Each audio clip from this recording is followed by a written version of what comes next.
আমাদের নসিব খারাপ, আমরা এমন জাহিলি যুগে এসে পড়েছি, হক্কানি ওলি দেখার সুযোগ আর আমরা পাইতেছি না। কারণ আল্লাহর হক ওলিগণ দুনিয়া ছেড়ে ছেড়ে আল্লাহর আহ্বানে মালিকের ডাকে চলে যাচ্ছে। বাজান, বড় আফসোস হয়ে যাবেন, এদিনকা বড় একজন আল্লাহর ওলি দুনিয়ার জমিন থেকে পর্দা করেছেন। পুরা বাংলাদেশের মানুষের হৃদয় চুরমার হয়ে গেছে, মাওলার ডাকে চলে গেছে। আমি কোনো ওই জায়গার মুরিদান না, তারপরও হক্কানি ওলির প্রশংসা তো করতেই হবে, না করলে তো উপায় নাই। চন্দনাইশের জমিনে ওনার নাম হচ্ছে জোহাদিয়া দরবার শরীফ। সহজে পরিচয় দিই, আমাদের আকাবের মুফতি আহমদ হুসাইন আল কাদরি হুজুর যিনি আছেন, ওনার পীরের দরবার জোহাদিয়া দরবার শরীফ। ওনাদের পীর সাহেব কেবলা আল্লামা শাহ সুফি সৈয়দ সাইফুল্লাহ জোহাদি নকশবন্দি কিছুদিন আগে, গত 4-5 দিন আগে দুনিয়ার জমিন থেকে পর্দা করেছেন। কত বড় মাকামের ওলি। কক্সেস বাজারে ওনার খানেকা শরীফ আছে, ওনার খানেকার পাশে আমার বিশাল দাখিল মাদ্রাসা আছে।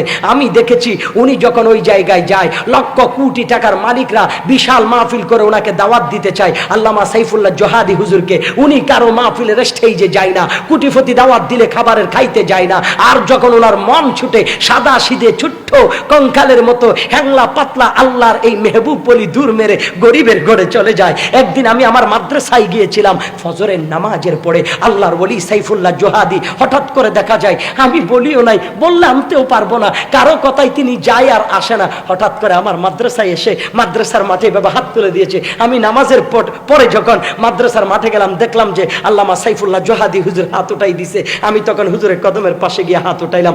এত বড় মাকামের ওলি ছিল। বঙ্গোপসাগরে নৌবাহিনীর বড় অফিসার, নৌবাহিনীর ট্রলার ডুবে যাচ্ছে, তিনি মনে মনে, ওখানে একজন কনস্টেবল ছিল ওই হুজুরের মুরিদান, উনি বলেছিল, হুজুর আমার পীর ও মুর্শিদ আল্লামা সাইফুল্লাহ জোহাদি নকশবন্দি মুজাদ্দিদি রাহমাতুল্লাহ আলাইহি, আল্লাহ আমার পীর ও মুর্শিদের উসিলায় বাঁচাও। সাথে সাথে সমুদ্র থেকে ট্রলার উঠে গেল, তরঙ্গ থেকে বেঁচে গেল।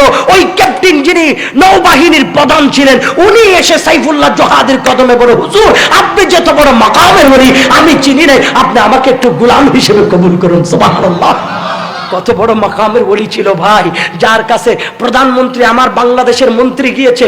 প্রধানমন্ত্রী যখন আপনার বাংলাদেশে যখন 5ই মে যখন শাপলা চত্বরে খেলা শুরু হয়ে গেছে, আমার বাংলাদেশের মন্ত্রী গিয়েছে ওই ওলি আল্লামা সাইফুল্লাহ জোহাদির দরবারে গিয়ে বলতেছে, হুজুর আপনার সাথে আমার প্রধানমন্ত্রী একটু কথা বলতে চায়। আর তিনি বলে, আমার কথা বলার টাইম নাই, আমি এখন কাজ করতেছি, বলো তুমি কোনো সমস্যা নাই, বলো তুমি কোনো সমস্যা নাই, বলো তুমি কোনো সমস্যা নাই। ওই কথা বলতে দেরি আবার দেখা যায় যার জায়গায় সেই আছে। কত বড় মাকামের ওলি। এবার চিন্তা করে দেখুন মুসলমান, ওলি যারা তাদেরকে মানতেই হবে। এখানে আমার পীর আলিদা হতে পারে, আমার তরিকা আলিদা হতে পারে, আল্লাহর বন্ধু যারা তাদের বেলায়তি কারামতি স্বীকার করা, তাদেরকে মানা, তাদেরকে শ্রদ্ধার চোখে দেখা, এটাই হলো ইমানদার মুসলমানের পরিচয়।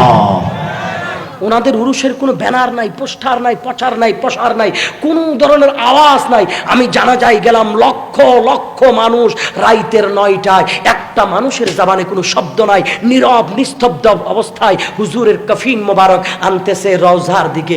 আল্লাহু আকবার। ওই অবস্থা দেখে আশ্চর্য হয়ে গেলাম। একদম সাদা সিধে ছিল। জীবদ্দশায় অনেকবার গিয়েছিলাম দোয়া নেওয়ার জন্য, মালিকের দয়া হয়েছে। এটা আল্লাহ পাকের বড় মেহেরবানি। এই জন্য বললাম বন্ধুরে, আল্লাহর ওলিদের দরবারে যান, হক্কানি ওলিদের কদমে কদমে যান, গিয়ে ওনাদের কাছ থেকে ফয়জাত বেলায়েত হাসিল করে নেন, দোয়া নিয়ে নেন। কারণ দোয়া হচ্ছে একজন মানুষের জন্য বড় হাতিয়ার। আপনার এলম, আপনার কালাম, আপনার বাহাদুরি, আপনার যোগ্যতা, আপনার ক্ষমতা, আপনার পাওয়ার কোনো কাজে আসবে না যদি আপনার পিছনে বড় কোনো ওলির দোয়া থাকে, মা বাবার দোয়া থাকে। পৃথিবীর কোনো শক্তি আপনাকে দমাইতে পারবে। এই জন্য বেশি বেশি ওলির দরবারে যাওয়ার দরকার আছে না নাই? আল্লাহ আমাদের সকলকে কবুল করুক।